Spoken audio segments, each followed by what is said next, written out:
Hello and welcome to this episode of Reimagining Our World with me, your host, Saveda Maani. Today, I hope to cover with you an idea about how we might stem the path of war that we're on, the scourge of war, the tide of war, by pursuing a new path that we have never pursued before, by trying something innovative, something new that requires a lot of courage. Before I dive in, I wanted to let you all know that these podcasts, the Our World series, is now available on all your audio podcast platforms, in addition to being available on the CPGG YouTube channel. So it just makes it easier for you all to listen to these podcasts. We're now at episode 49, which is quite exciting, given that I started this initiative in the first year of COVID. Seems like an eternity ago now. All right. I wanted to start by offering you an insight that I gleaned from reading some really interesting material from a gentleman by the name of Shawn Achor, who was a Harvard researcher, a researcher in positive psychology. And you may have heard of him, he conducted the most popular course on Harvard's campus on happiness. He's got some very interesting materials that he has gleaned himself as a result of his many years of research. And there was one thing that I wanted to hone in on because I thought we might think about how we could leverage it and apply it to tackling one of the biggest scourges of our time, which is war and conflict.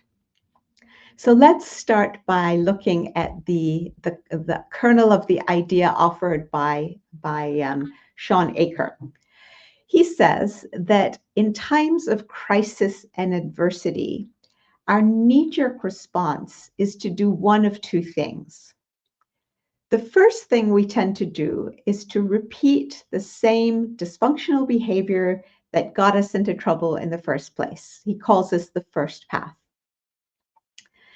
Our second knee-jerk behavior in similar circumstances, i.e. in response to crisis and adversity, is to take a few steps back, to undo a lot of the progress that we've made, to unravel the achievements that we have made. In other words, we regress. He calls this the second path. Now, he suggests that instead of falling into the trap of pursuing the first path or the second path, what we should really be doing is using the momentum of failure. So as we're spiraling down, failing, use that momentum to catapult ourselves in a new direction, what he calls the third direction or the third path, which is essentially a direction that we have never considered before. That's really important. Something we've never considered before. What we tend to do is we take old things we've done and we tweak them here and we tweak them there, and a little modification, or maybe we take away a couple of things and we try again. And this approach to tackling global problems, especially the problem of war, simply has not worked. So in other words, what he's suggesting is that we use crises and the downward spiral of failure as a catalyst for creative thinking and bold new action. Now, doing this involves a mindset, creating a new mindset, which means that we've got to be willing to view failure not as failure, woe is us, we failed, but as a yippee, this is an opportunity for growth. What can we do differently to really grow? It also involves a second habit of thought, and that is to be boldly creative. As Albert Einstein famously said, we cannot solve our problems with the same thinking we used when we created them. So we've got to adopt an entirely new way of thinking. As somebody said, it's not even a question of thinking outside the box. We've got to get rid of the box altogether, the whole concept of the box. The outcome when we do this is that tests that come to all of us in life, either in our individual lives or societally as a collective whole, can be turned from stumbling blocks into stepping stones towards a better future. And this is the key thing to hold on to. This is the key idea. Because honestly, the challenge is that when we're failing, we tend to feel helpless and hopeless. And when we feel those things, we stop believing that a solution even exists. And so we don't bother looking for it. So this is a key component, believing that something is possible, believing that a more peaceful and secure world is possible. Now, I thought I would share with you, I was racking my brains thinking about, well, what example could I come up with, or let me test Mr. Aker's proposition out. So what illustration can I come up with that demonstrates the truth of what he's asserting in terms of the first path and second path and third path? And the example I landed on was that of Brexit. So if you'll indulge me for a second, I want to share with you my thoughts here. After Britain's painful divorce from the EU, we saw each of these three paths play out. Let's look at the first path, which was repeating the same behavior. Some countries in the EU wanted to continue the same policies and patterns that had alienated Britain from the EU, instead of undertaking reform in an attempt to reel Britain back in. So that was the first path. Regarding the second path, there were certain countries like Poland who were calling for steps to reclaim greater autonomy for EU member states, giving them more freedom from Brussels over their internal affairs. And by doing so, they would be undoing the hard-won progress in the direction of deeper European integration. The European project has really been a drive. If you step back and zoom out, it's been a drive towards deeper European integration, which, by the way, is consonant with the vision of its founding father, Jean Monnet, whose brainchild it was, that links would be created in an ever-increasing chain of integration in the European Union, leading eventually, in his mind, and so he hoped, to a European federation along the lines of the United States of America, so a United States of Europe. So what about the third path in the context of Brexit? Well, this is what is so fascinating. During the whole saga of Brexit, there were calls heard for a third path to be pursued toward collective growth marked by deeper integration. One of the places we saw and heard this call was in the groundbreaking report produced by the then French and German foreign ministers, Jean-Marc Ayrault and Frank-Walter Steinmeier. In this report, they acknowledge the following. I find it really interesting that Europe was in the crucible of a severe test from which they were confident it would emerge stronger than ever. So just this ability to conceptualize what an entire group of nations, association of nations, is going through, a confederation, as a being in the crucible of a test, I found really interesting. They then went on to say that they viewed the crisis caused by Brexit as an opportunity, so there we are, opportunity for growth, an opportunity to develop common answers to their common challenges. Consequently, they called for closer cooperation on matters relating to defense, security, and intelligence sharing, the joint patrolling of external borders, a common migration and asylum policy. These were all issues that had been critical to Britain's decision to withdraw from the European Union. They also called for harmonization of corporation tax and other financial reforms.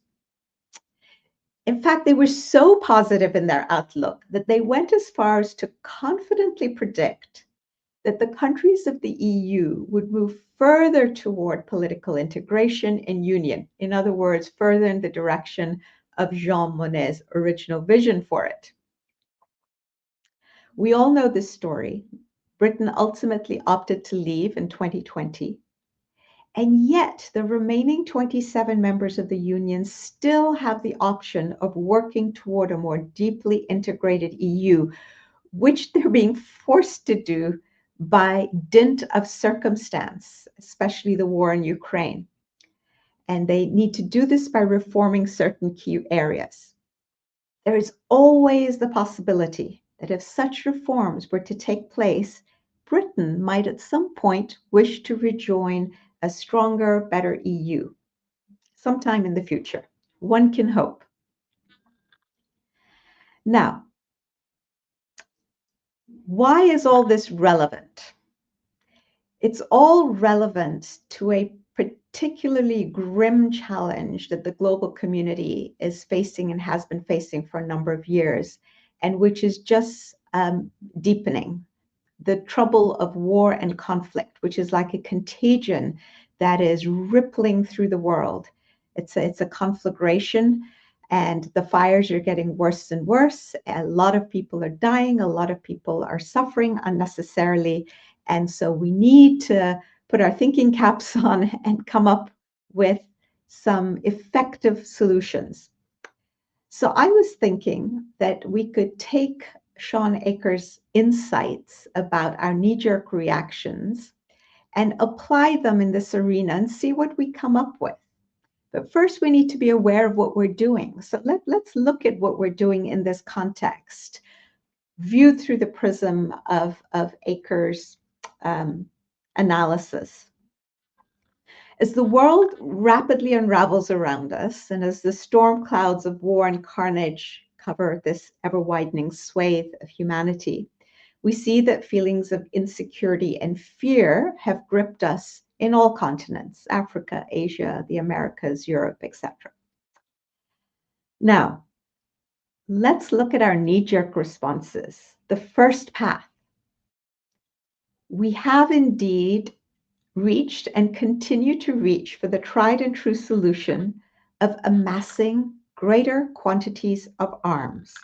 More arms for Ukraine, more arms for Russia, more for all the NATO countries, more for Taiwan, more for China, more for the United States, more for countries in Africa, and on it goes. This behavior is self-defeating and self-destructive, because the more arms we amass, the greater the chance that we will use them either deliberately or by accident. We've been down this road before so many times, and especially in the lead up to the First World War and the Second World War, we see what happens when there's this global mobilization of arms and troops, and the machinery of war gets rolling. Inevitably, it is going to be used. Nowhere is this more apparent and dangerous than in the acquisition of capabilities to build nuclear facilities that can be easily diverted from providing civilian nuclear energy to military use, the building of atomic bombs. And indeed, an increasing number of countries is seeking ways to acquire nuclear know-how and acquire their own nuclear facilities in which they can enrich uranium or extract plutonium, both of which are essential ingredients for building an atom bomb. Now let's look at the second path, the path of regress, not doing the same, but undoing gains and progress made. We're starting to see a really dangerous trend of withdrawal from international humanitarian disarmament treaties. To be more specific, in March of this year, 2025, a statement was made by the Baltic states, Estonia, Latvia, Lithuania, and Finland and Poland have expressed a similar desire to withdraw from the Ottawa Treaty on Landmines that has been ratified by 164 countries and came into force in 1999. Now,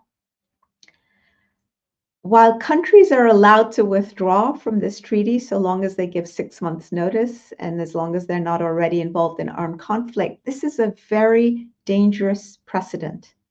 In addition, Lithuania has also already withdrawn from the Convention on Cluster Munitions, to which the other Baltic states are not signatories. And Poland has now also said it's considering withdrawing from the same treaty. Now, cluster munitions and landmines are extremely destructive. Cluster munitions can be dropped from aircraft or fired from artillery. They explode mid-air and they scatter bomblets over a very wide area. Many fail to detonate and effectively act as landmines that can be detonated many years down the road. The people who suffer the most from both landmines and cluster munitions are civilians, especially women and children who are out in the fields, or children who are out playing. They come across one of these things and it explodes and they lose their limbs or faces and heads and so on. It's very, very gruesome, which is why the world decided on humanitarian grounds to create these conventions to ban both landmines and cluster munitions. Now, here's the interesting part. These countries who have stated a desire to withdraw or have already withdrawn from one or other of these two treaties say that they do this with a heavy heart, but that they don't see another way. That statement, they don't see another way, is critical, and it jives perfectly with Sean Aker's statement that in the second path, when we regress, we get myopic. Fear grips us when we're in the throes of a crisis, and we don't see other solutions. We become very narrowly focused, and the only way we can see is to undo some of the progress we've made, which is not the best way to go, to put it mildly. So these countries cite the escalating tensions with Russia and the growing security concerns along NATO's eastern border, all of which are entirely understandable. They feel the need to reassess, therefore, their defense strategies in order to give them more flexibility and freedom to respond more effectively to the potential military threats. And in fact, Latvia was blunt enough to say that, having observed the war in Ukraine, they've seen that in Ukraine, the use by Ukraine of anti-personnel landmines, when combined with other weaponry and mines, has been effective in increasing the strength of the defense forces by delaying the advance of the Russian military. So this is their analysis, right? We need to do whatever it takes. And the other principle that we've covered at length in one of these episodes, the false premise that the ends always justify the means, as opposed to what we propose as an alternative, was that the means must always be as worthy as the ends. So here you have a stark example of that, how that is playing out real time, even as we speak. Now, if there's any doubt that this is a regression, the European Commission didn't want to castigate these nations or criticize them, but they did note that since 2023, so this is 2025, and the announcement was made in March 2025. So over the last 2 years, it has contributed over 174 million euros to humanitarian mine action, including 97 million euros specifically for mine clearance. I mean, honestly, think of the craziness of this. On the one hand, we're spending an enormous amount of money to clear mines because we recognize how destructive and dangerous they are. And on the other hand, we are withdrawing from the mine conventions and the cluster munition convention on the ground that we want to have the freedom and flexibility to put down landmines and use cluster munitions. So it just honestly makes no sense. It's like somebody setting a house on fire, then getting the fire brigade in to put the flames out, and then immediately lighting the next match and doing this over and over and over again. It truly is, in some sense, a picture of insanity. This is insane behavior. And at the very least, we can agree that it is a behavior that does not make much sense. Surely there's got to be a better way. Now, I did say that it's understandable that these nations have a lot of fear, and it truly is understandable. It's also understandable in the sense that we have a system in which not everybody abides by the same rules. So we know that Russia, for instance, has used both cluster munitions and landmines in its conflict with Ukraine. So surely the answer isn't then to make it a free-for-all and go back to the primitive days when anybody can use any means to wreak havoc and destruction and to win a conflict or a war. There's got to be a better way that is more consonant with humanity's increasing progress towards maturity, collective maturity, by creating a system that applies even-handedly to everyone, in which there are rules that allow for enforcement of the provisions that everybody agrees to. Otherwise, right now we have a situation where this action by a few upstanding countries can send a negative signal to other countries who are also in armed conflict that adhering to these conventions isn't really that important. And we don't really need to continue doing this. So we too will withdraw from the treaty. And then where are we? So what is the potential third path, which is really the crux of this presentation and what we're driving towards? There is another way. It is the only untried and yet, I believe, viable solution to ensuring that all nations everywhere feel secure, which is what they all claim that they're seeking. And they can therefore stop wasting their precious resources, be they financial or human resources, human bodies basically, on feeding the machine of war. This third path was originally suggested in the second part of the 19th century by a Persian nobleman. He made this proposal before humanity had even gone through and experienced a world war. He articulated the need for nations to come together and enter into a binding international covenant in which they would do several things. The first was that they would limit the amount of arms that each would have to the amount necessary to preserve order within their borders. Then all the excess arms would be destroyed. And we can talk about how this could be unpacked. In fact, we've talked about this in other sessions, that it would need to be done under international supervision to ensure that all nations were honest brokers and complied with their commitments under the treaty. And who that international body is, we also have had conversations about. So if you go back through the episodes and their headings, you will see what they are. Then there would be the provision that all excess, a universal agreement, on a principle of collective security. In other words, that if one nation, party to this agreement, and it's a universal agreement, so all nations need to be party, or at least a good majority, that if one nation were to flout the provisions of this agreement, all the nations would unitedly arise to bring it to heel, because they would not allow one nation to disrupt the peace of the world. So it's like acting quickly when you have a cancer diagnosis. You don't wait for those cancerous cells to proliferate. You immediately step in and surgically, if you can, remove those cells, and then go in, if necessary, and zap the rest with pretty harsh chemicals, because the life of the entire body, and in this case, the well-being of humanity, is at stake.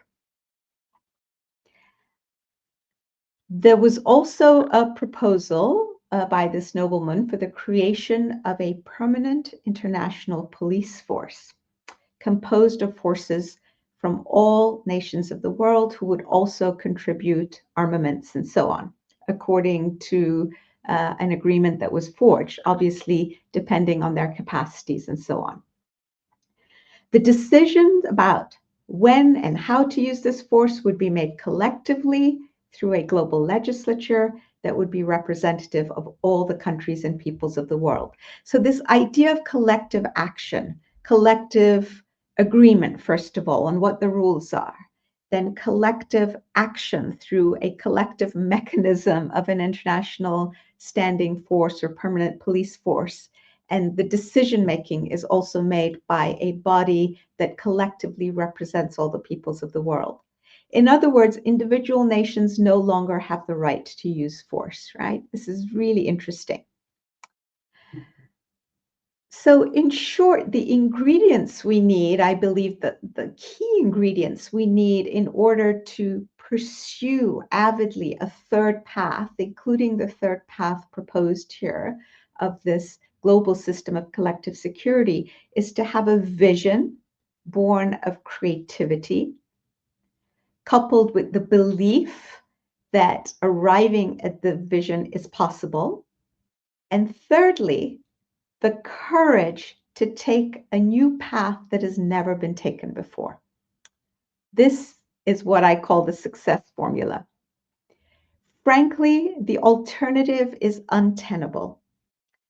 The only true question is, how much more are we willing to suffer and make other people suffer before we take the opportunity of exercising our free will to bring about constructive changes that lead to peace? Now, if these are ideas that resonate with you and you'd like to learn more and to have a further infusion of hope, I would invite you to pick up a copy of The Alchemy of Peace, which essentially will give you many more reasons to hope that building a better world is possible. It's available on Amazon wherever you are in the world, both in digital form and paperback. All right. Well, thank you for being here today. And please engage with this material by putting in your comments on the YouTube channel. And also remember that you can listen to this podcast in audio form as you go for a walk or walk around your home doing chores, and hopefully it will inspire and uplift you. Bye-bye.